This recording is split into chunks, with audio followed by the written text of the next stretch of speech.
하고요. 세 번째 주제로 넘어갑니다.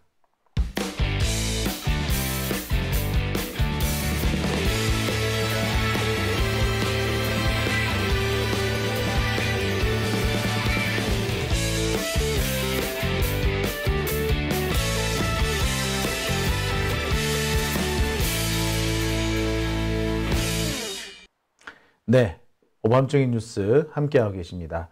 덴노 우회의원님 그거 선거법 위반 고소가 안 되나요? 하셨는데 제가 그래서 안 그래도 이걸 찾아보려고 제가 받은 문자 다 뒤져봤어요. 카톡도 뒤져보고 다 뒤져봤거든요. 그랬는데 김희정 운동본부에서 본 거는 딱 선거 직전까지 돌았고 그 다음 거는요. 누군지는 모르겠으나 아마 뭐 저쪽 사람들이겠죠. 적폐 쪽 사람들이겠죠. 적폐 쪽 사람들이 이거를 캡처해가지고 뿌린 거더라고요. 참 제가 뭐 아씨 이거 1분 뒤에 온 거면 바로 고소가 가능했는데 라고 했던 게 제법 있었습니다. 그러니까 참 그렇죠. 제가 볼 때는 아마 12시 넘어가고 선거운동 기간이 끝나자마자 김희정 선거운동본부에서 한 게 아니라 공식적인 선거운동본부는 활동을 중단하고 아마 비공식적으로 뭐 이렇게 한 것 같은데 그게 뭐 증거가 없으니 네, 참 요까지 하고요. 세 번째 주제. 자, 세 번째 주제 정말 중요한 주제입니다. 정말 중요한 주제. 여러분이 가장 기다리셨던 주제 넘어갔습니다. 한동훈 재판 또 졌다입니다. 자, 한동훈 참 요새 재판 맨날 져요. 그죠? 첫 시작은 제 사건 때문이었죠. 저하고 벌이던 민사소송에서 패하고 나더니 연장으로 계속해서 소송에서 졌다는 얘기들이 계속 들렸죠. 근데 오늘 또 한 건 졌습니다. 그럴 수밖에 없는 것이 이 법을 조금이라도 아는 사람이라면 하지 않았을 행동, 하지 않았을 결정, 하지 않았을 고소를 남발하고 있기 때문에 그렇습니다. 오늘 패한 사건은 뭐냐면요. 한동훈의 변호사비 사건입니다. 한동훈이 세금으로 변호사비를 낸 게 있습니다. 사실상 자신의 개인적인 목적을 위해서 소송을 걸었는데 외형상 법무부가 소송을 건 것처럼 해가지고 법무부가 변호사비를 내도록 이런 꼼수를 썼어요. 그런데 그때 그 변호사비로 얼마를 썼는지 공개하라는 요구에 한동훈은 거절을 합니다. 지도 그게 잘못됐다는 걸 알았던 거지. 많이 썼으면 썼을수록 욕을 먹을 수밖에 없다는 거 알았던 거죠. 그러니까 여기에 시민 한 분이 나서서 소송을 겁니다. 네 변호사비로 얼마 썼는지 공개해. 그리고 오늘 재판에서 한동훈은 변호사비를 공개하라 라는 판결이 났습니다. 시민의 승리죠. 제가 이 사건 재판을 건 그분을 잘 압니다. 소송 낼 때 저랑 참 많은 얘기를 했었어요. 자, 그래서 오늘 제가 이 얘기를 전해드릴 수가 있을 것 같습니다. 오늘 사건 이런 보도가 났습니다. 법원 한동훈 법무부 검수완박 권한쟁의 심판 수임료 공개해야. 자, 이거는 한겨레 보도인데 한겨레 보도뿐만 아니라 많은 언론에서 보도를 했죠. 자, 서울행정법원 행정5부 재판장 김순열은 기혁씨가 아니라 김씨입니다. 김모 씨가 법무부 장관을 상대로 정보 공개 거부 처분을 취소하라며 낸 행정소송에서 원고 일부 승소 판결을 내렸다고 21일 밝혔다. 김 씨는 지난해 3월 법무부에 한동훈 장관과 검사 6명이 헌법재판소에 제소한 권한쟁의 심판 사건에 쓴 비용에 대해 정보 공개 청구를 했다. 앞서 지난 2022년 6월 한 전 장관은 검사 6명과 함께 검찰 수사권을 축소한 개정 검찰청법과 형사소송법의 위헌성을 주장하며 헌재에 권한쟁의 심판을 청구했다. 자, 여러분 이 사건 뭔지 아시죠? 검찰의 수사권을 대폭 축소한 사건, 개혁법이 있었죠. 검찰청법 개혁법입니다. 원래는 검찰의 수사권을 완전히 없애려고 그랬는데, 예, 그거를 대폭 줄였죠. 그 과정에서 이 장난질을 친 게 박병석 아니었습니까? 박병석은 그 기묘하게 꼼수를 부리는 바람에 이 검찰개혁법을 완전히 이 누더기로 만들어버렸습니다. 박병석만 아니었으면요, 이재명 대표가 이번에 요즘에 이 고통을 겪지 않았을 겁니다. 대장동 사건이고 뭐고 전부 다 중대범죄수사처에서 수사를 하게 돼 있지, 그거를 검찰이 수사하지는 못했을 겁니다. 원래대로 제대로 했다면, 개혁법 제대로 됐다면, 어쨌거나 검찰은 그 법을 검수완박이라고 주장을 했습니다. 자, 그 검수완박법, 이것이 헌법에 위반된다면서 한동훈하고 검사 새끼 몇 새끼들이 헌법재판을 제기했습니다. 이른바 권한쟁의 심판이죠. 한 총 6건인가 몇 건 여러 건이 있었습니다. 한동훈은 그 중에서 3번이나 같은 소송을 냈었어요. 각하된 것도 한 번 있었는데 그거를 다시 각하된 지 며칠 되지 않아가지고 또 소송을 냈어. 결국 그래서 이 본안까지 다 가버립니다. 여하튼 간에. 그러니까 제가 나중에 보여드릴게요. 제가 지난번에 이거를 한동훈이 장난질 친 거 이거를 제가 여러분한테 제가 보여드린 적이 있었는데 자세히 다시 한번 보여드리겠습니다. 그래서 그때 한동훈은 이래서 탄핵당해야 된다라고 제가 말씀을 드렸던 거예요. 자, 어쨌거나 그때 쓴 변호사비를 공개하라는 겁니다. 한동훈은 지금까지 공개를 안 하고 뻗팅기고 있었어. 왜? 뭐가 구려서?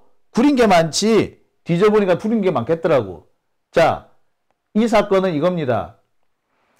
작년에 있었던 이 사건 기억하시죠? 헌재, 국힘, 검수완박 권한쟁의 일부 이용 뭐 이렇게 했는데, 그런데 뭐 무효 확인을 해서 기각했다. 자, 이 기사 자체가 개떡이라고 제가 말씀드렸습니다. 일부 인용한 거 하나도 없어. 일부 인용한 거 없어. 무슨 일부 인용이야?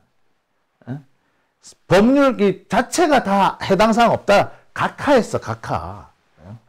뭐만 딱 받아들여졌느냐 하면은 한동훈이 낸 게 아니고 전주회 국회의원이 낸 요것만 받아들여졌는데, 그것도 뭐냐면은 이게 이것도 박병석 때문에 생긴 사건이었어요. 국회 법사위에서 몇 달에 걸쳐서 논의된 내용과 다르게 나중에 박병석이 수정한 요것만 국회 본회의에 올라갔단 말이야. 나중에 이게 위헌이다. 아니, 국회의원이 토의하지 않은 안건이 본회의에 올라가면 안 되잖아. 요거를 주장한 거예요. 그러니까 박병석 때문에 생긴 문제였어, 어쨌거나.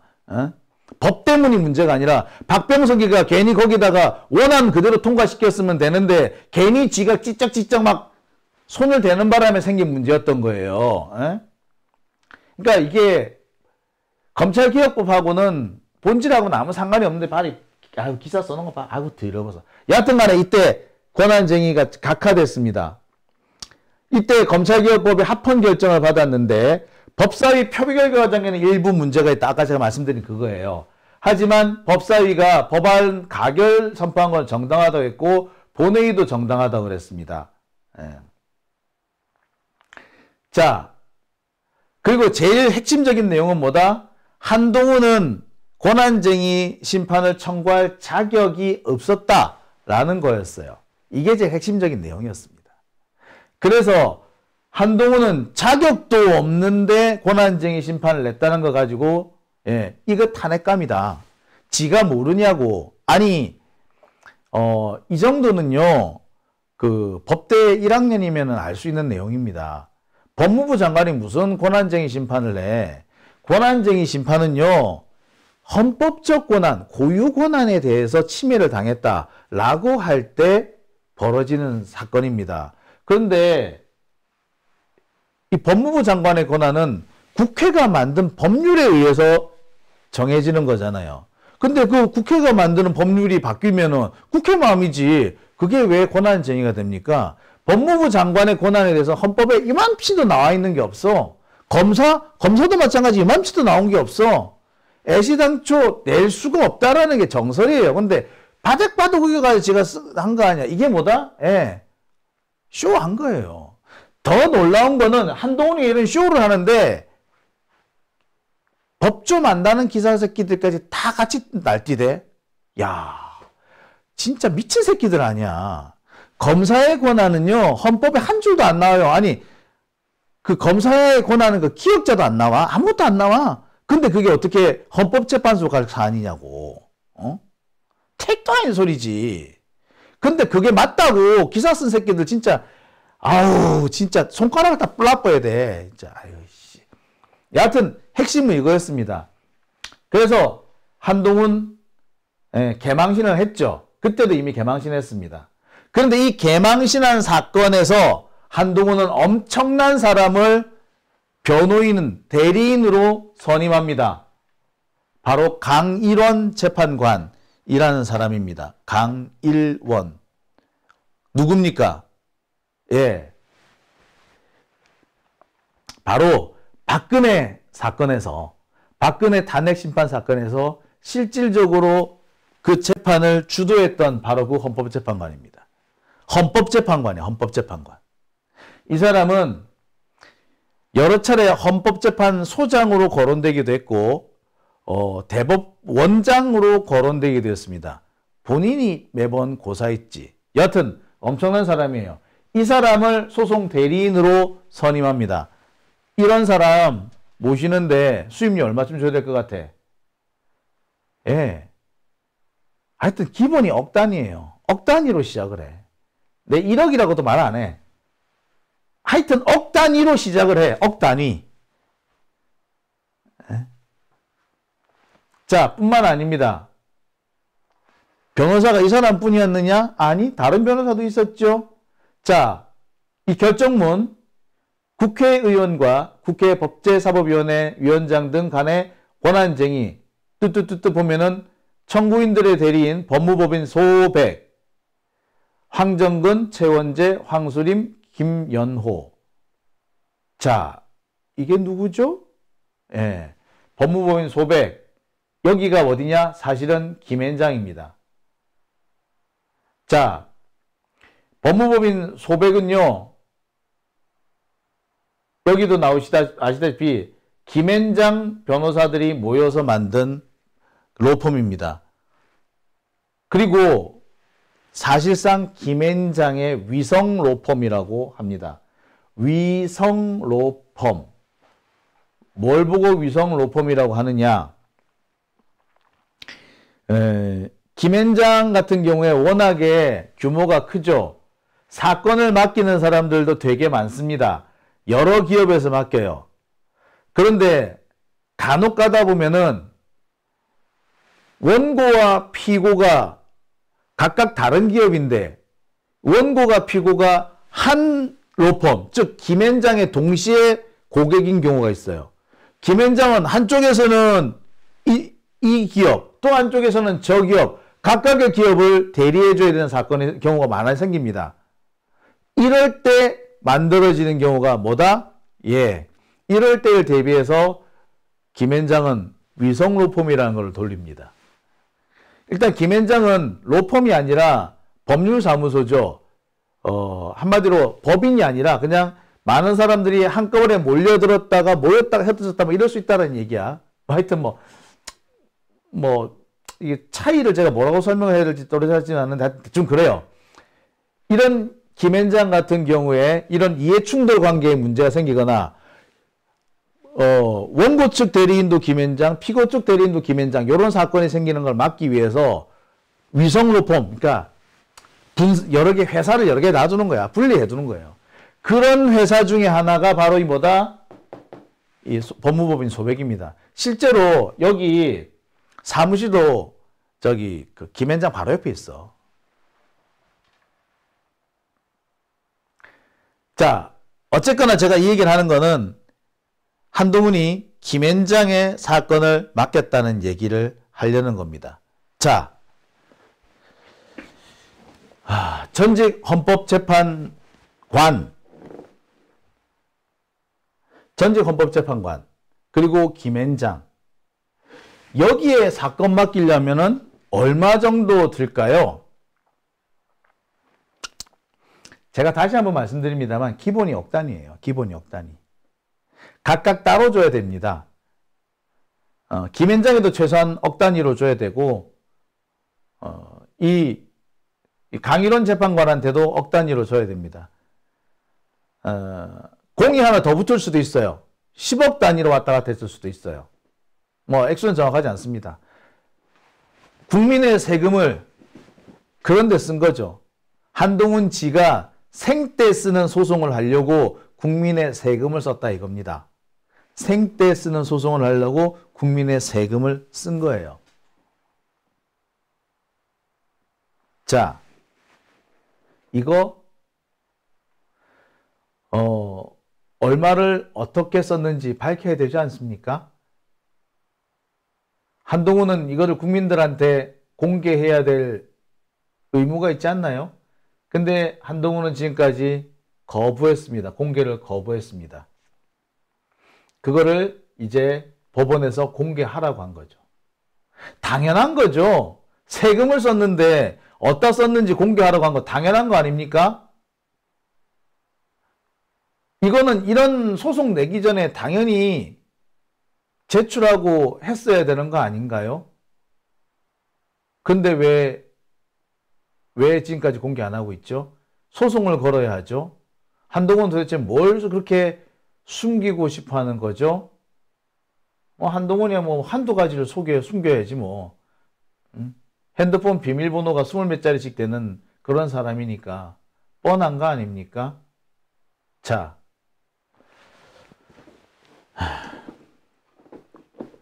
참 그러니까 재판에서 지는 거 아니겠어요? 이렇게 뻔한 짓을 누가 봐도 뻔한 거를 안 하겠다고 뻗대니까 재판에서 지죠. 어떤 사람은 한동훈이 실력이 없는 거 아니냐라고 하시는 분도 계신데 물론 실력이 없을 수도 있어요. 하지만 진짜 중요한 거 맞아. 한동훈 글 써놓은 거 보니까 실력 없는 것 같기도 하더라. 자, 근데 진짜 중요한 거는 실력이 없기도 없겠지만 한동훈이 하는 행태 자체가 틀렸기 때문에 누가 봐도 뻔히 아닌 걸 아니라고 하는데 지는 아닌 걸 기다고 혹은 맞는 걸 아니라고 바득바득 우기고 있기 때문에 계속 지는 거예요. 실력은 사실 그 다음에 문제죠. 다툼이라는 거는 양쪽 얘기를 들어가면 양쪽 다 그럴싸한데 자세히 한번 들어보자 라고 해야지 이게 다툼인 거지. 한동훈은 뭡니까? 택도 아닌 거 가지고 바득바득 우기는 거 아니에요. 이상한 궤변을 늘어놓으면서 깐족대면서 그것도 안 되면 직 검사 출신이라고 검찰의 이런 조직적인 위세를 동원해 가지고 그렇죠? 자, 그러니 그런 식으로 하니 재판에서 지는 거 아닙니까? 근데 한동훈이 이럴 수 있는 이렇게 바득바득 우기고 택도 안 되는 거 가지고 생태를 쓸 수 있는 이유는 사실 한 가지 있습니다. 판사들이 이게 아닌 건 아니라고 이건 정말 택도 안 되는 겁니다 라고 집어 던져줘야 되는데 또 슬그머니 받아준다. 제가 한동훈하고 벌이고 있는 사건에서 항소심 재판부가 뭐라고 합니까? 이런 사건은 소송 내지 마세요. 이런 거는 소송 낼 게 아닙니다 라는 내용이 포함되어 있죠. 사실 그렇게 해서 집어 던져버려야 정상이야. 근데 제 사건만 해도 1심에서는 내가 졌단 말이에요. 판사들이 그런 식으로 하니까 한동훈 같은 애들이 비록 최종적으로 질지언정 적어도 1심에서는 괴롭힐 수 있겠다 싶으니까 괴롭히는 수단으로 그런 걸 쓰는 거예요. 판사들부터 문제인 겁니다. 참. 아유, 답답하네요. 자, 오밤중의 뉴스 함께하고 계십니다.